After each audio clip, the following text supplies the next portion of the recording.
Evangelho de João, capítulo número 17. Eu farei a leitura e os irmãos acompanhem comigo em nome de Jesus.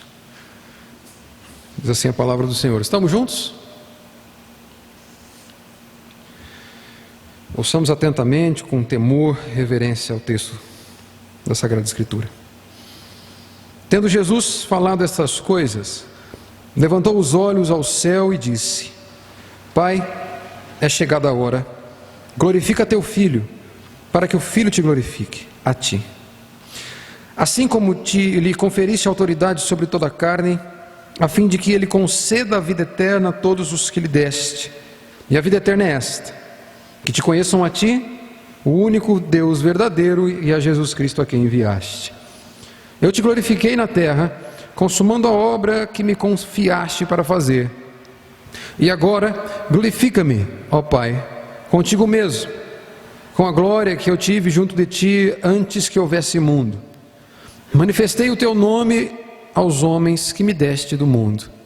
Eram teus, tu nos confiaste, e eles têm guardado a tua palavra.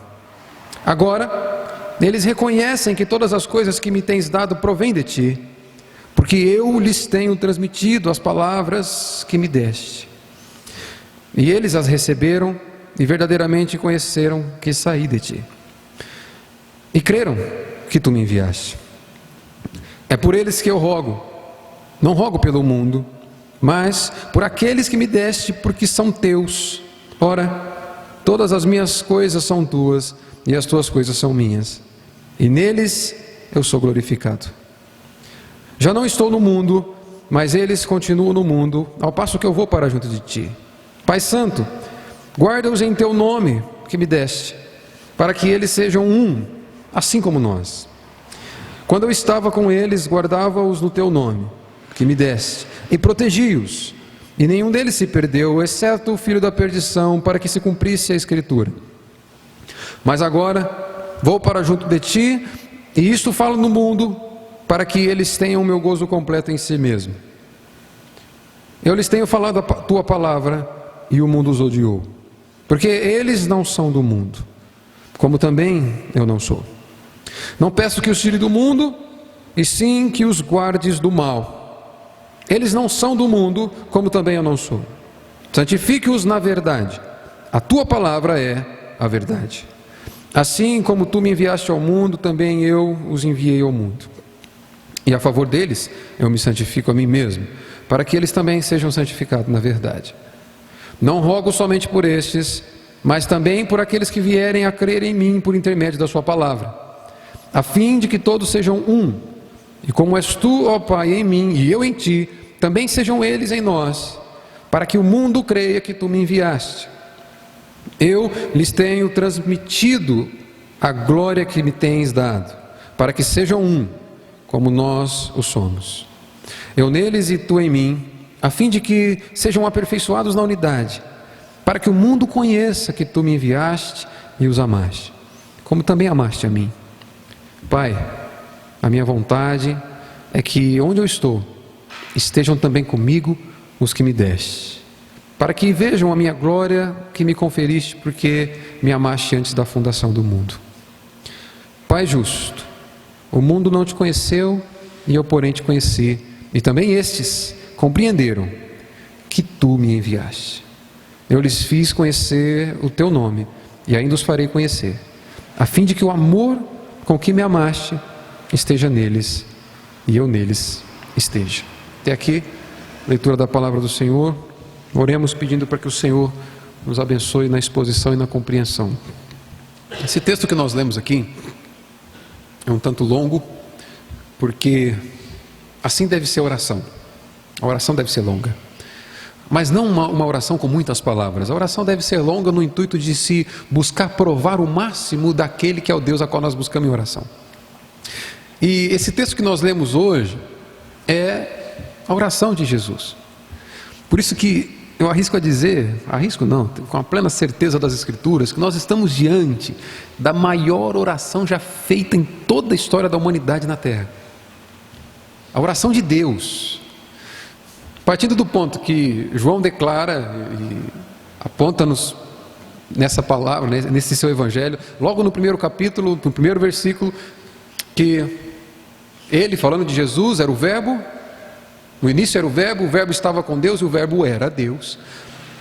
Jesus é Deus. Nós podemos dizer que estamos diante da oração de Deus. Por isso que é a oração mais incrível que já se fez na terra. Imagine você, Deus, orando por meio de seu Filho. E existe uma forma equivocada da gente entender a oração. Às vezes a gente aprende errado sobre o significado da oração. Às vezes nós entendemos que a oração é o meio pelo qual nós mudamos Deus. Isso é um erro. Você não é capaz de mudar Deus através da sua oração. A tua oração não serve para mudar Deus, como se nós chegássemos em um momento da vida em que as coisas estão todas erradas, nada está acontecendo para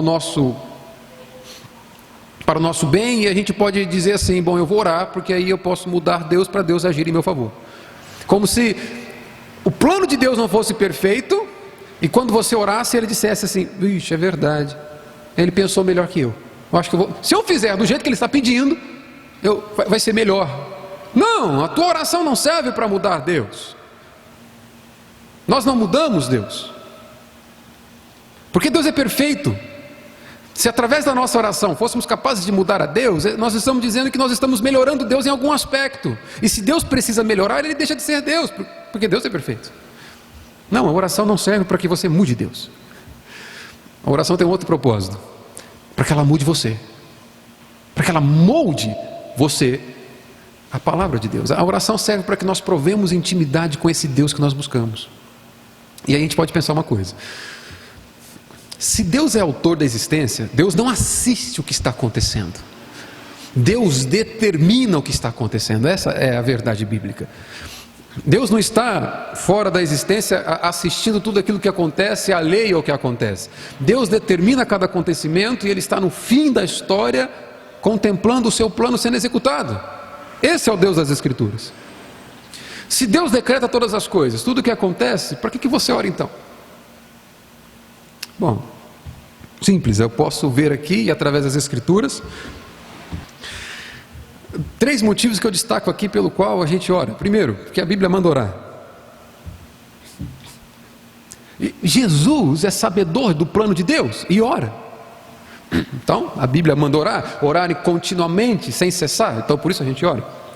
Segundo, nós não oramos para mudar a Deus, mas oramos, como eu já disse, para que nós sejamos mais confiantes no Deus que age, para que nós experimentemos de intimidade com esse Deus que age na história.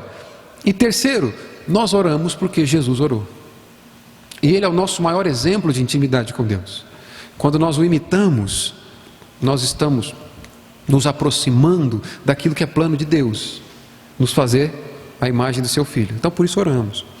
Toda oração, ela tem alvo e propósito. Com a oração de Jesus não é diferente. A oração de Jesus, ela tem alvos e ela tem propósitos. O alvo é por quem você ora. Os propósitos é pelo que você ora. Jesus ora por alvos e por propósito. Quando nós perguntamos no texto aqui por quem Jesus ora, nós vamos ver que Jesus ora por 3 pessoas, ou 3 grupos de pessoas. Primeiro, Jesus ora por si mesmo. Isso vai estar do verso 1 ao 8. Depois, é um outro alvo da oração de Jesus também, os seus discípulos, o colégio apostólico, os 11. Judas já havia saído e Jesus vai dizer que ora por aqueles. Dos versos 9 ao 19, nós vemos a oração que Jesus faz pelos seus discípulos. E terceiro alvo da oração de Jesus é a igreja, a congregação de todos aqueles que creem. Do verso 20 a 26 nós vemos isso. Jesus ora por todos aqueles que crerão nele. Agora, pensa algo comigo. Jesus sendo um com o Pai, nós estamos falando que Deus está intercedendo aqui. Jesus está orando. O Criador, o Redentor, está diante de Deus apresentando alvos de oração e propósitos de oração. Já uma primeira aplicação, irmão, se Jesus sendo Deus, conhecedor da eternidade, do tempo que passou e do tempo que ainda virá, e ora buscando apresentar propósitos diante de Deus, quem você pensa que é para não orar?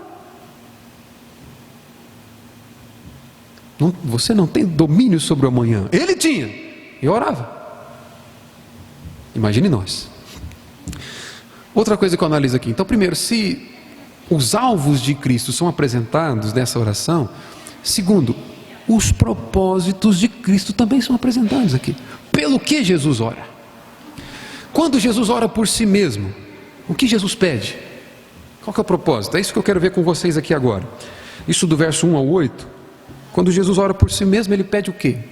Pelo que Jesus ora? E uma primeira coisa que eu destaco é que Jesus ora pela glória de Deus. Nós vamos ver aqui que Jesus ora pela glória do Deus Pai e do Deus Filho.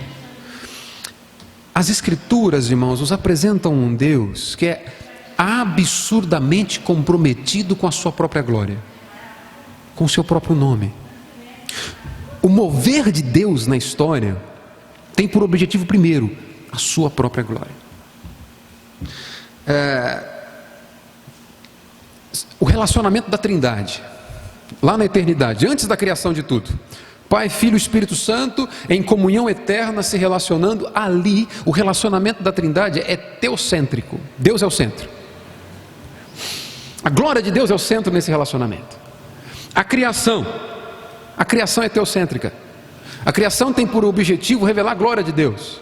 Quando Deus traz tudo à existência, quando Deus traz o homem à existência, a criação humana é teocêntrica. O objetivo é apresentar a glória de Deus para toda a criação, porque Ele é digno de louvor. A manutenção da vida é teocêntrica, é para a glória de Deus. Perceba uma coisa: o teu coração bate para a glória de Deus. A manutenção da vida é para a glória de Deus. O sol está onde está para a glória de Deus.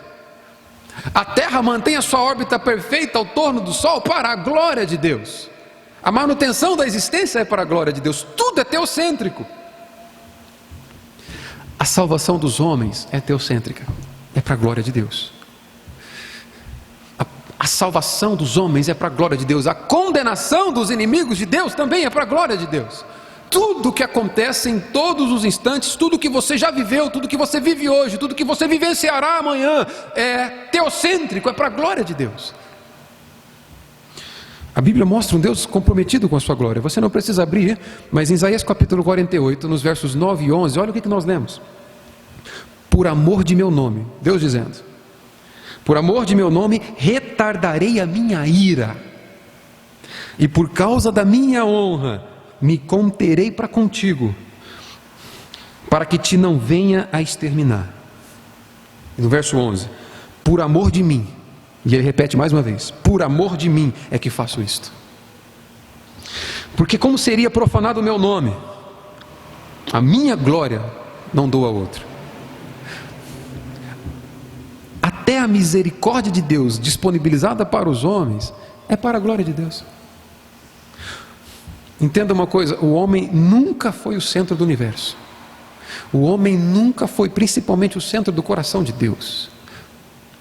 A glória de Deus é o centro do universo.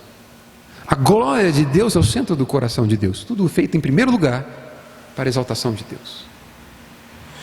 Por isso que nós vemos aqui na oração de Cristo, o primeiro propósito pelo qual Jesus ora é a glória do Pai. E o que nós podemos destacar sobre esse propósito da oração de Cristo é que a glória do Filho é a glória do Pai. Olha o verso 1 aí comigo do capítulo 17.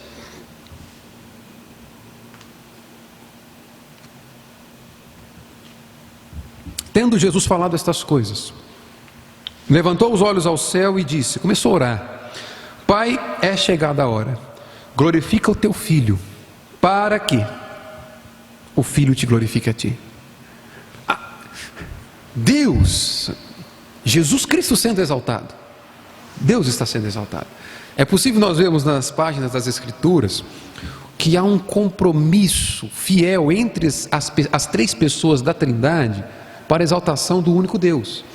Nós vamos ver Deus exaltando a glória do Filho, Deus vai dizer para os discípulos: olha, eis o meu filho amado, é a ele que vocês devem ouvir, a ele que vocês devem seguir. Nós vamos ver Jesus exaltando a glória do Pai, dizendo: olha, aquilo que eu faço não faço por mim mesmo, faço porque ele me deu para fazer.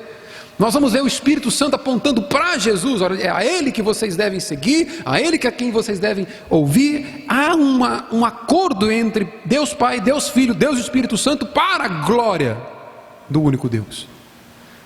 Eles são comprometidos com a sua glória. Aqui nós vemos a glória do Filho, é a glória do Pai. Outra coisa que é possível destacar nesse primeiro propósito da oração de Jesus em relação à glória do Pai é que, assim como a glória do Filho é a glória do Pai, a autoridade do Filho também é a autoridade do Pai. Olha o verso 2: assim como lhe conferiste autoridade sobre toda a carne. Jesus está dizendo o seguinte: olha, glorifica o Filho, para que o Filho te glorifique, assim como o Senhor lhe deu autoridade, assim como o Senhor concedeu a Cristo autoridade sobre toda a carne. Mais uma vez, irmãos, o propósito do Evangelho de João é apresentado aqui. João tem por objetivo revelar Jesus como Deus. João tem por objetivo mostrar o seguinte: olha, Jesus não é um grande mestre, Jesus não é mais uma opção para os homens, Jesus é a única opção para os homens, porque Jesus é Deus, o Verbo é Deus. Mais uma vez aqui, João quer deixar claro o objetivo de seu Evangelho: revelar a divindade de Cristo. Só Deus tem autoridade máxima sobre toda a criação, nenhum outro homem tem. É por isso que, quando nós nos reunimos nesse lugar, é para ouvirmos a voz de Deus. Nenhum outro homem, ao longo da história, tem autoridade sobre a sua vida, exceto o Filho de Deus. E é somente pelas Escrituras que você tem acesso a essa autoridade. Todo e qualquer conselho, toda e qualquer direção que um homem te dê, que fuja daquilo que está escrito, não é autoridade sobre a sua vida. Jesus tem a autoridade que é de Deus sobre toda a carne. E o texto nos mostra que autoridade é essa. Por que Jesus é Deus? Porque só Deus tem poder para conceder vida. Só Deus tem autoridade para conceder vida, e é isso que Jesus está dizendo aqui. Verso 2: assim como lhe conferiste autoridade sobre toda a carne, sobre todos os homens. Verso 2 ainda: a fim de que ele conceda o quê? Vida eterna. Verso 2, capítulo 17, João, Bíblia. A fim de que ele conceda vida. Só Deus tem capacidade de conceder vida, e Jesus está dizendo: eu tenho essa autoridade de conceder vida. E não é qualquer vida, não é a vida que você usufrui aqui até o fim dos seus dias na terra. Ele está tratando de vida eterna, aquela que continua quando os seus dias na terra acabam. Jesus tem autoridade sobre toda a carne, somente Deus tem autoridade sobre toda a criação. A vida eterna a qual Jesus apresenta aqui, o conceito é muito interessante. Porque nós vamos ver aqui que a vida eterna, que quando Jesus define com essas palavras que eu quero mostrar para vocês, mostra que viver eternamente não é simplesmente continuar existindo depois da morte. Está comigo? Presta atenção nisso aqui, que é muito importante. Há um ensinamento equivocado. Olhando para as palavras de Jesus, nós aprendemos o seguinte: vida eterna não é simplesmente continuar existindo depois da morte. A Bíblia nos dá fundamentos o bastante para determinar, para entender que todos continuarão existindo depois da morte. Todo ser humano continuará existindo depois que os seus dias na terra terminam. A questão é onde continuará existindo todos os homens.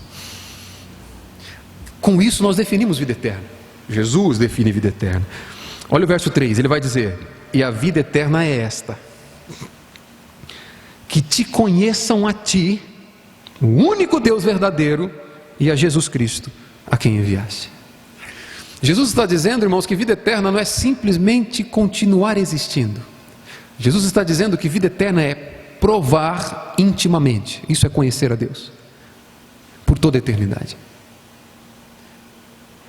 Todos continuarão existindo, mas nem todos provarão da glória de Deus por toda a eternidade. Quando Jesus define vida eterna por relacionamento com Deus, ou provar intimamente da glória de Deus por toda a eternidade, automaticamente ele está definindo o que é morte eterna.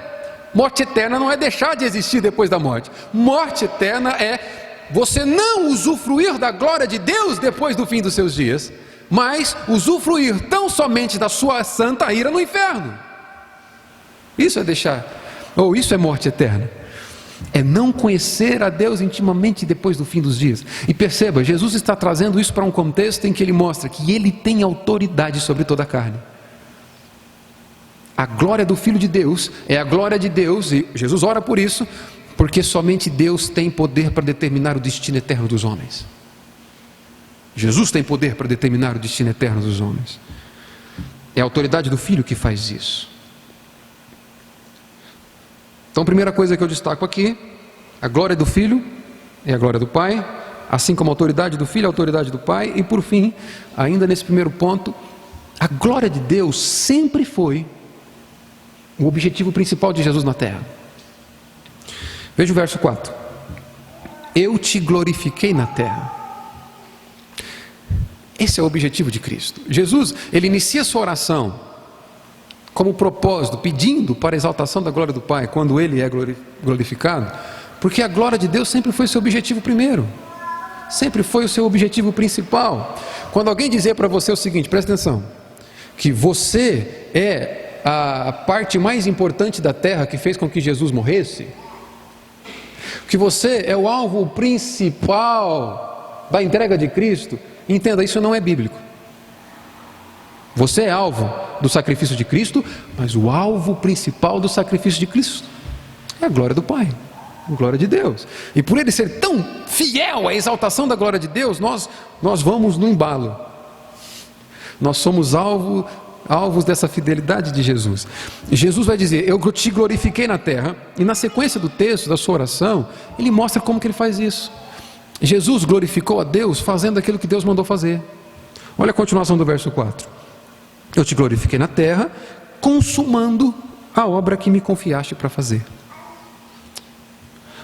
Existe um plano de Deus.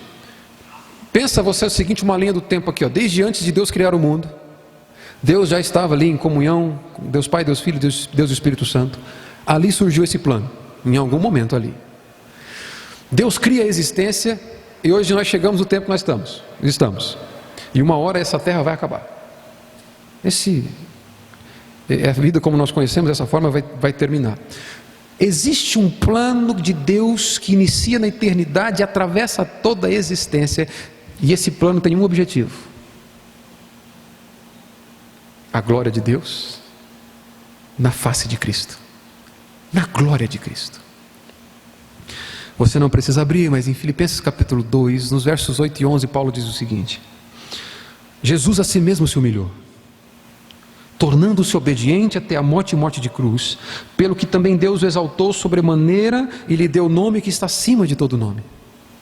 O nome de Cristo, acima de todo nome, para que ao nome de Jesus se dobre todo o joelho, nos céus, na terra, debaixo da terra, e toda língua confesse que Jesus Cristo é Senhor, para a glória de Deus Pai. Quando Cristo é confessado como Senhor dos homens, Deus é glorificado. Exaltar a Cristo é exaltar a glória de Deus. Então Jesus glorifica o Pai, consumando a sua obra, executando a sua obra. Segundo, Jesus glorifica o Pai, manifestando aos discípulos o nome do Pai. Veja o verso 6 comigo. Manifestei o teu nome aos homens que me deste do mundo.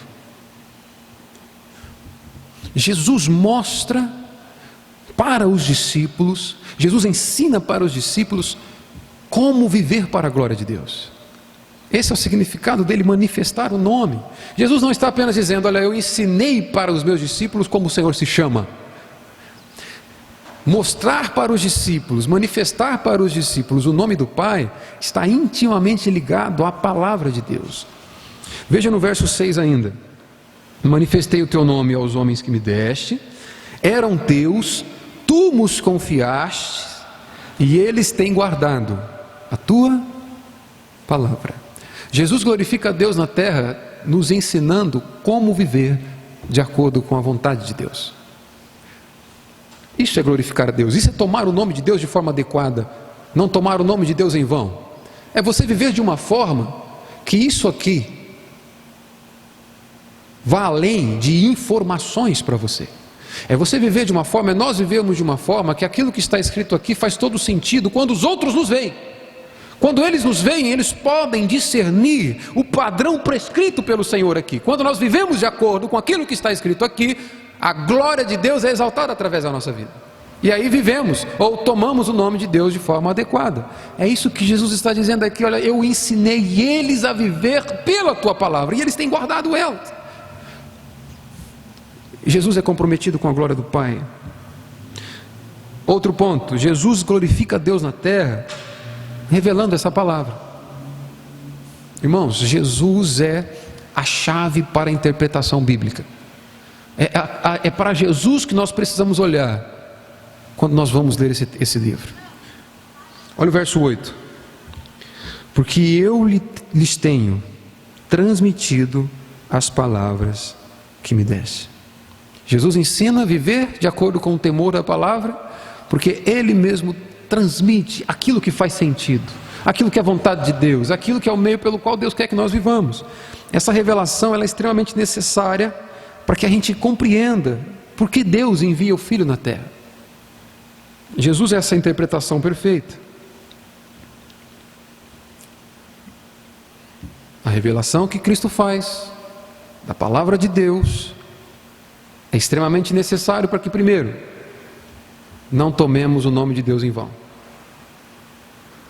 Segundo, para que compreendamos o plano de Deus através do envio do Filho. Veja comigo versos 7 e 8. Agora, eles reconhecem que todas as coisas que me tens dado provêm de ti. Somente depois de Jesus houve discernimento dos discípulos do plano de Deus ao enviá-lo. Verso 8: porque eu lhes tenho transmitido as palavras que me deste, e eles as receberam, e verdadeiramente conheceram que saí de ti, e creram que tu me enviaste. Então, fechando o primeiro propósito aqui, quando Jesus ora por si mesmo, o objetivo principal de Cristo é promoção da glória de Deus. Mas Jesus tem um segundo alvo na sua oração. Jesus vai orar pelos discípulos. Ó, deixa eu tentar fazer você pensar uma coisa comigo. Nós cremos no poder da oração, amém? Não? Nossa, que decepção. Uma pessoa crê. 2. 3. Nós cremos no poder da oração porque nós cremos em um Deus que é fiel para responder a oração de seus filhos. Agora pensa uma coisa comigo. Se Deus responde a oração dos homens, e nós cremos que Ele responde a oração dos homens, nós temos uma certeza que João vai responder, vai nos dizer na sua primeira carta, dizendo o seguinte: essa é a certeza que nós temos. Se pedimos alguma coisa, segundo a vontade de Deus, Ele nos ouve, Ele nos dá. Será que Jesus conhecia a vontade de Deus? O que você acha? Se Jesus é Deus, e se Ele é um com o Pai, mistério incrível das Escrituras, Jesus não é apenas conhecedor da vontade do Pai, mas Ele executa a vontade do Pai. Agora imagina você, Jesus orando. Se Jesus conhece a vontade do Pai, se Jesus ora por aquilo que Ele sabe que o Pai responderá de forma positiva, o segundo alvo da oração de Jesus são os seus discípulos. O que Jesus pede pelos seus discípulos, irmãos, como discípulo de Jesus, nós deveríamos ser os primeiros a entender o que Ele pede. Porque se Deus responde oração, segundo a sua vontade, Jesus é conhecedor da vontade de Deus, o que Jesus pede é efetivado na história. O que Jesus pede, Deus responde de forma positiva. E se Ele pede em favor dos seus discípulos, todo discípulo deveria entender o que Ele pede. O que Jesus pede pelos seus discípulos? É isso que eu quero ver contigo agora. Mas antes ainda, perceba que Jesus não ora por todo mundo. Por que Jesus ora só pelos discípulos? Veja comigo o verso de número 2. Assim como lhe conferiste autoridade sobre toda a carne, a fim de que ele conceda a vida eterna a todos os homens. Quem está comigo diz amém. Verso 2: a fim de que ele conceda a vida eterna a toda a humanidade. É isso que está escrito aí? Que bom que você está atento. Ele diz aí: a fim de que conceda a vida eterna a todos os que lhe deste. Verso 9: é por eles que eu rogo. Não rogo pelo mundo, é por eles que eu rogo, mas por aqueles que me deste. Por que Jesus ora só por eles? Final do verso 9: por quê? São teus. Não, Jesus não intercede de forma idêntica por todo mundo. Ele diz aqui: eu oro por aqueles que o Pai me deu, porque são teus, são dele. Vamos pensar o seguinte: ora, mas a criação não é toda de Deus? Todos os homens não são de Deus? Mas pelo que Jesus diz aqui, nem todos são de Deus na forma como ele está dizendo. Nem todos pertencem a Deus para usufruir eternamente aquela glória pela qual Jesus ora. Todos são de Deus, mas somente aqueles que creem no Filho de Deus provarão da eternidade com Deus. E todos esses que creem porque são de Deus. É por eles que Jesus ora, não é pelo mundo. A intercessão de Cristo não é pelo mundo, a morte, o sacrifício de Cristo não é pelo mundo, é pelos dele, por aqueles que pertencem a ele, pela igreja. Mas agora, avançando aqui, quando Jesus ora por você, quando Jesus ora pelos seus discípulos, o que ele pede? Jesus intercede. Primeiro ponto. Quem quer saber diz amém. Se a oração de Cristo será respondida de forma positiva pelo Pai, porque Deus responde a oração do Filho, veja o que Jesus pede. Jesus intercede, primeiro, pela preservação dos discípulos. Verso 11: já não estou no mundo, mas eles continuam no mundo, ao passo que eu vou para junto de ti. Pai Santo, guarda-os em teu nome. Verso 15: não peço que os tire do mundo, e sim que os guardes do mal. Jesus intercede em favor dos seus discípulos para que Deus os preserve, Deus os proteja, Deus os guarde. Guardá-los no nome de Deus significa que Jesus intercede para que, sob uma vigilância constante de Deus, nenhum mal espiritual, nada que desvie os seus filhos eternamente dele, nada que faça com que eles deixem de viver para a glória de Deus, aconteça. Quando Jesus diz: Pai, guarda-os em teu nome, ele está dizendo o seguinte: olha, que eles sejam mantidos em ti, para que entrem na eternidade, sob vigilância constante de Deus. E se a oração de Cristo é atendida, será que Deus responderá essa oração? Todos aqueles que foram alvos dessa oração podem olhar para o Senhor e dizer: Senhor, obrigado, porque não pelo meu esforço, mas por essa intercessão de Cristo, pela tua misericórdia, eu chegarei, estarei guardado em teu nome para a consumação dos séculos, e eu entrarei diante da tua presença, provarei da tua glória, porque o Senhor é responsável por me manter nessa condição. Senhor, guarda-os em teu nome, Pai. Cristo intercede pela sua igreja, pelos seus discípulos. Todo discípulo de Cristo deveria se exultar, se alegrar com essa afirmação, por saber que pelo fato de ser discípulo, pelo fato de ser amado por Ele, você não ficará pelo caminho, você chegará lá. guarda-os do mal. E talvez a melhor tradução aqui seria: guarda-os do maligno. Está falando de Satanás. Ele já havia dito no contextos anteriores aqui que Satanás entrou em Judas para que se cumprisse a Escritura. E agora ele está dizendo o seguinte: Senhor, livra-os da ação de Satanás. A fidelidade e a constância dos discípulos na fé são frutos da intercessão de Jesus. Sabe por que você não fica pelo caminho? Porque você tem Deus orando por você. Porque Cristo intercede por você. A função de Satanás, o objetivo de Satanás é minar a sua fé, para que você fique. Não precise abrir para a gente ganhar tempo, mas anote aí. Lucas, no capítulo 22, verso 31, Jesus diz o seguinte: Simão, Simão, está falando com Pedro, eis que Satanás vos reclamou para vos peneirar, como trigo. Eu, porém, roguei por ti, para que a tua fé não desfaleça.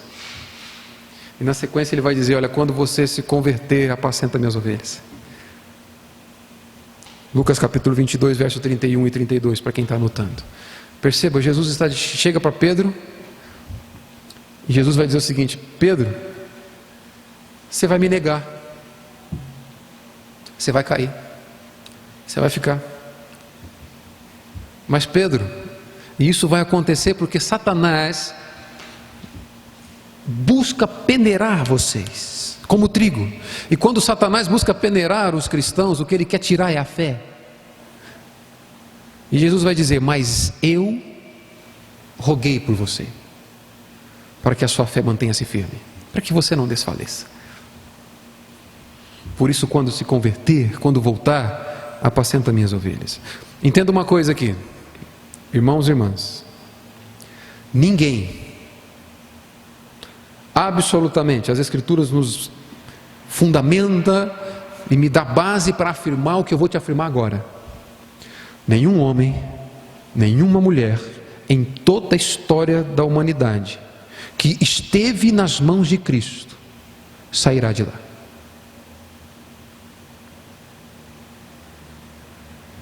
Dizer que um crente verdadeiro nascido de novo pode ficar pelo caminho é dizer que a oração de Jesus não tem efeito.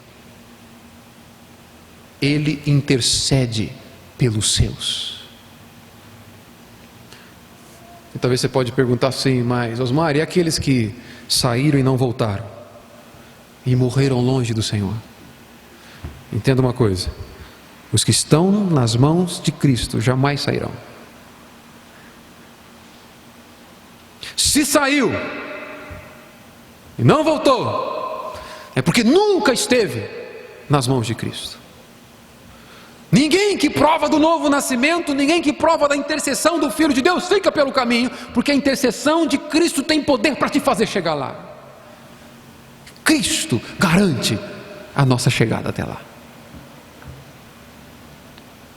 Por isso que Paulo pode orar, Filipenses capítulo 1 dizer assim: Senhor, eu tenho certeza que aquele que começou a boa obra é fiel para completar até o dia de Cristo Jesus.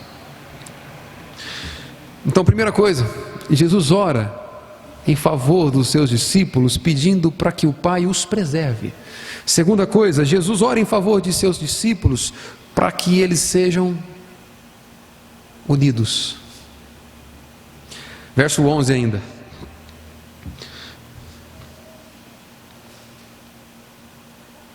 Veja-se o final do verso 11, ele diz assim: para que eles sejam um, assim como nós. Está comigo? Veja qual o propósito da oração de Jesus. Ele ora para que você chegue até o fim, e ele ora para que a igreja seja unida. Ele ora pela unidade dos discípulos. Sempre houve uma preocupação da parte de Deus de que o seu povo, Israel no Antigo Testamento, igreja no Novo Testamento, fosse diferente do mundo. E eles são diferentes do mundo sendo um entre si, agindo em situação ou em direção oposta à forma como o mundo age. E é necessário que haja unidade entre os cristãos para que isso seja verdadeiro.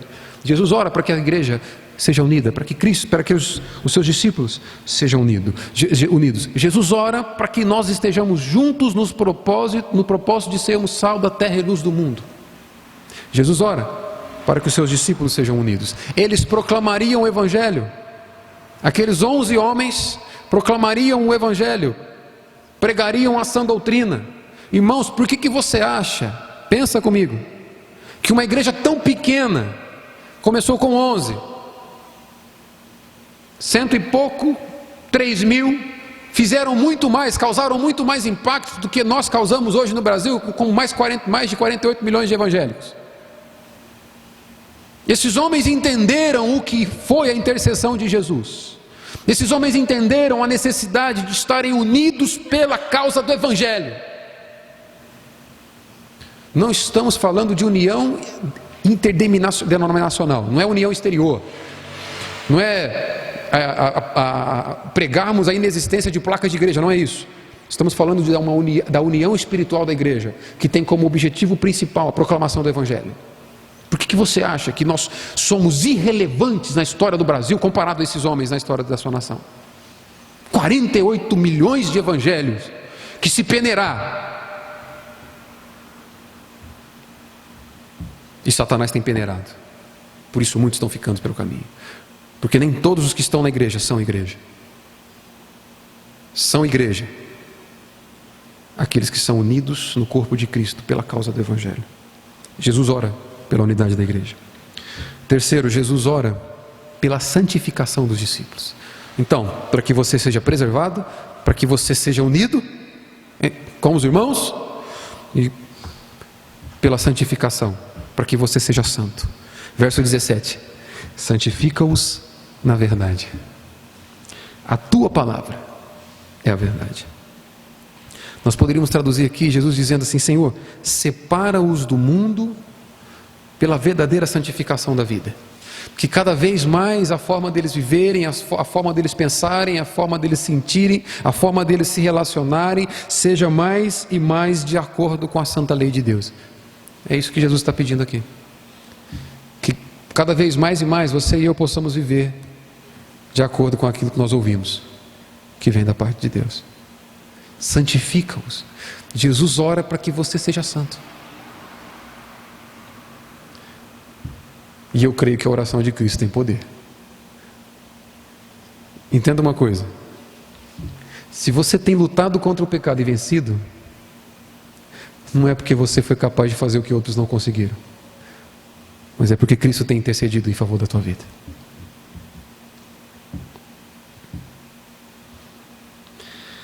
E por fim, Jesus ora por si mesmo, Jesus ora pelos seus discípulos, e Jesus ora por toda a igreja, pela congregação daqueles que creem, crerão nele como Salvador. Olha o verso 20: não rogo somente por estes, mas também por aqueles que vierem a crer em mim por intermédio da sua palavra. Irmãos, entenda uma coisa nessa noite. Para um pouquinho para pensar. Se você nessa noite está aqui e crer que Cristo te substituiu na cruz, nós éramos dignos da cruz, Ele não, e Ele nos substitui na cruz, e se nós cremos nisso, nós somos alvos dessa oração. Nós temos Deus orando por nós. Nós temos o Filho de Deus engajado para a glória do Pai, intercedendo. A intercessão de Cristo é como se as mãos de Cristo estivessem fundamentando a sua existência na terra.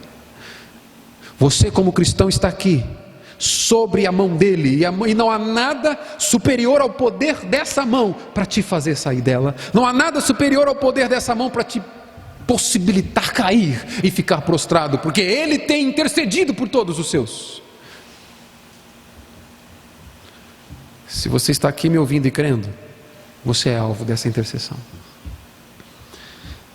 E mais uma vez eu repito aquilo que foi dito pelos discípulos: se Jesus ora pela sua igreja, o que ele pede por ela? Repetindo aquilo que ele disse para os discípulos, Jesus ora para que sejamos unidos. Verso 21, a fim de que todos sejam um. Mais uma vez, a união entre o Deus Pai e o Deus Filho é a referência usada aqui. Deus se importa, Cristo se importa que a sua igreja seja unida. E essa também é a intercessão dos apóstolos. Nós veremos os apóstolos escrevendo e se preocupando com o comportamento da igreja em comunhão. Que sejamos uns com os outros. Sabe, que sejamos capazes de nos importar a ponto da sua vida ser importante para mim. A ponto de eu viver pensando que aquilo que eu faço tem algum impacto sobre a sua vida. Jesus ora para que sejamos unidos. Essa é a oração do Filho de Deus. Segundo, não apenas para que sejamos unidos entre nós, mas que, unidos entre nós, estejamos ligados ao Deus Pai e Deus Filho.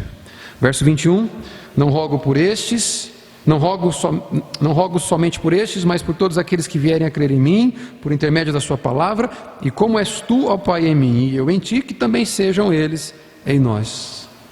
Jesus ora para que sejamos ligados a Ele com um propósito primordial: a proclamação do propósito e do amor do Pai. É por meio da união dos discípulos, ou usando em outras palavras, Jesus está dizendo aqui, eu vou usar um texto para ilustrar, que o nosso comportamento, a nossa unidade tem poder de fazer essa geração se interessar pelo Evangelho e se interessar pelo amor de Deus. Deixa eu repetir. Está comigo ainda? A forma como você se relaciona comigo, a forma como eu me dou com você, e você com essa pessoa que está do seu lado, tem poder de fazer aqueles que estão lá fora se interessarem pelo Evangelho e pelo amor de Deus. Final do verso 21 ele diz assim: para que o mundo creia que tu me enviastes. Jesus ora para que sejamos unidos. Por quê? Para que o mundo creia. Isso fica claro quando nós vamos olhar, estudar a igreja de Atos e entender a Bíblia dizendo que eles permaneciam, perseveravam juntos na doutrina dos apóstolos, nos ensinos das Escrituras, na comunhão do pão, no partir do pão, nas orações. Eles estavam juntos, louvando a Deus em todo o tempo. E enquanto eles se preocupavam, guarda isso, enquanto a igreja se preocupava em estar junto, aprendendo a doutrina dos apóstolos, orando, compartilhando vidas, isso é comunhão, louvando a Deus, Deus acrescentava ao meio deles aqueles que iam sendo salvos. Percebe o poder disso? Enquanto nós nos relacionamos aqui, Deus fará com que aqueles que estão lá fora olhem para nós e se encantem com o nosso relacionamento. É isso que a Bíblia diz. O relacionamento, o estilo de vida dos primeiros cristãos fazia com que a sua sociedade caísse nas graças, que a sua sociedade se encantasse, se simpatizasse com aquele comportamento, com aquele estilo de vida, a ponto de desejarem fazer parte deles. Agora, para a gente pensar aqui, será que a forma como a gente está vivendo tem feito com que outros desejem viver junto conosco? E por fim, eu quero concluir aqui. O objetivo de Jesus orar pela sua congregação, pela sua igreja, para que eles sejam unidos entre si e com Deus, é porque o objetivo dessa união, veja só, sabe por que Deus te salva? Você já se perguntou? Porque primeiro é o seguinte, não havia nada de bonito em nós que o atraísse, sabe, não havia nada em nós em que ele pudesse olhar lá e dizer o seguinte: olha, O Osmar tem essa característica e o José não tem. Vou salvar o Osmar. Não havia nada bonito demais em você que fizesse com que ele colocasse os olhos em você. Mas por quê? Ele foi até as últimas consequências para te salvar. Primeiro, para a glória de Deus. Para que você possa chegar lá e dizer assim: louvado seja o Senhor, que me alcançou pela sua misericórdia e graça. Louvado seja o Senhor. E segundo, para que você desfrute. Repita comigo assim: para que eu desfrute. O que é desfrutar? Aproveitar e desejar e alcançar aquilo que é desejado para todo sempre. Sabe o que? A glória do Filho de Deus na eternidade. Verso 24. Não, Cristo não te salvou porque você tem uma gorda conta bancária. Quer ter uma gorda conta bancária? Não vai fazer propósito com Deus, vai fazer voto com Deus. Não, levante cedo, trabalhe, estude, se aperfeiçoe e se empenhe, gaste menos e pronto. Aí você vai ter uma boa conta bancária. O propósito de Deus te salvar não foi te curar. Porque muitos estão caminhando para o inferno sãos, sem enfermidade alguma. O propósito de Deus foi, acima de tudo, te fazer provar por toda a eternidade da glória do Filho de Deus. Se isso não for suficiente para que nós o amemos, nada será. Verso 24, e eu termino. Pai, a minha vontade é...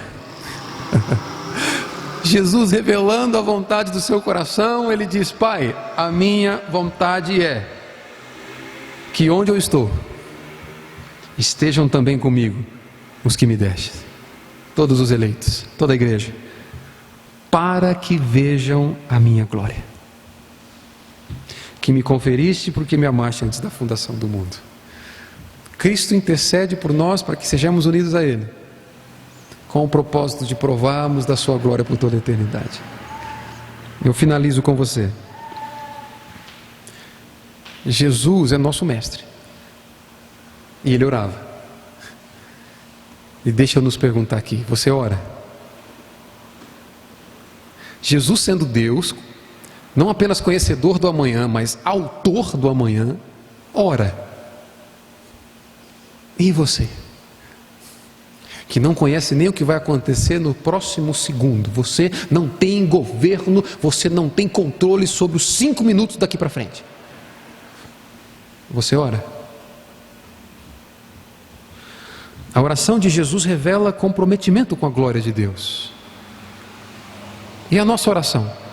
Quando nós chegamos diante de Deus para orar, o que nós fazemos? Qual que é o objetivo primeiro?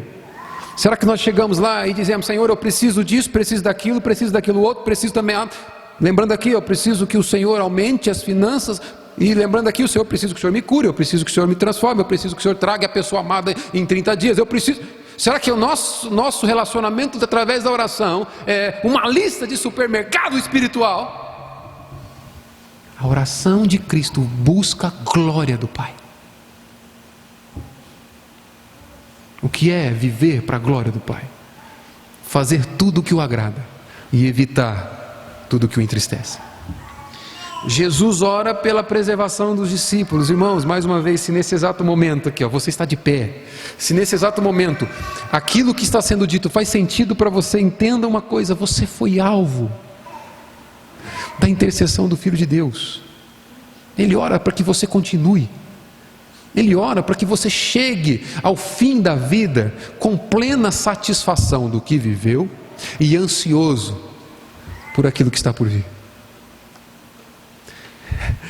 sabendo que será a glória dele por toda a eternidade. Ele ora para que você tenha esse contentamento. Então entenda uma coisa: ainda que a vida seja uma pindaíba desgraçada, a melhor notícia que você poderia ouvir já foi dada. Entenda, é heresia dizer que o melhor de Deus está por vir. É um absurdo. Se existe algo melhor que Cristo para você, Deus guardou com ele. E ele já veio.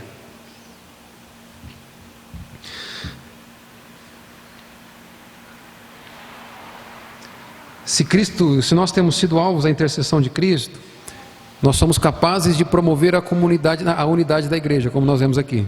Ele ora para que nós sejamos capazes disso.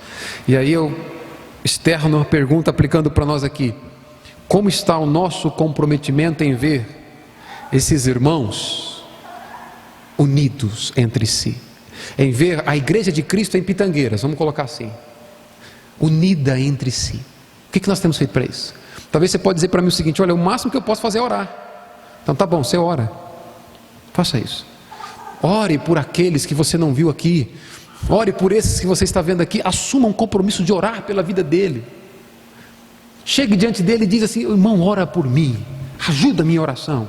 Talvez você pode dizer o seguinte: olha, eu posso ensinar, eu posso compartilhar a doutrina da Escritura. Irmão, deixa eu te dar uma sugestão: pega aquilo que você anotou hoje, né? Estou falando profeticamente, ainda vou ver essa igreja anotando a pregação. Em nome de Jesus. Brincadeira. Mas toda brincadeira tem um quê de verdade.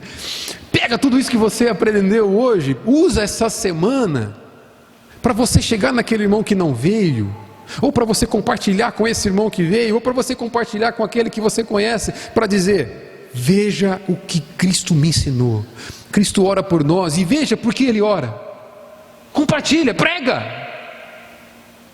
instrua outros, promova a unidade no corpo de Cristo. E para isso você precisa ser santificado na verdade. Compartilhe a verdade. O que você faz com aquilo que você aprende aqui?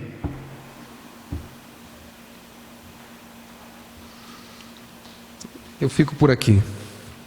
A minha oração é para que nós levemos a palavra de Deus como algo mais sublime para nós, porque todo aquele que se apaixona compartilha da sua paixão.